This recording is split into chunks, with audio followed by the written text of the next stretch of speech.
BTS দের বর্তমানে এত জনপ্রিয়তা পাওয়ার পিছনে বিটিএস হেটারদের কিন্তু অনেক গুরুত্বপূর্ণ অবদান আছে। বিটিএস হেটাররাই আসলে বিটিএস দেরকে আজকের এই পজিশনে নিয়ে এসেছে।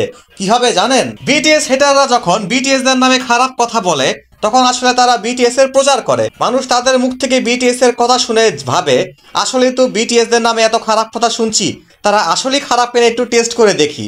তখন তারা বিটিএস সার্চ করে, বিটিএস এর গান দেখে, বিটিএস এর নাচ দেখে, তখন দেখে না অতটা খারাপ না, তখন তারা বিটিএস এর ফ্যান হয়ে যায়। এভাবেই কিন্তু বিটিএস হেটাররাই বিটিএস এর প্রচার করে। আবার বিটিএস হেটাররা বিভিন্ন ভিডিও বানায়, বিটিএস কে ট্রল করে। এর মাধ্যমে আবার মানুষরা বিটিএস সম্পর্কে জানে।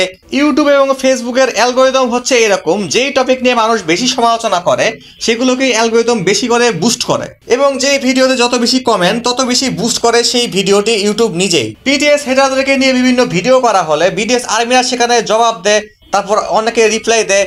এভাবেই সেই ভিডিওগুলো আরো বেশি করে প্রচার হয়, যার কারণে বিশ্বব্যাপী বিটিএস এত বেশি পরিচিত হতে পেরেছে।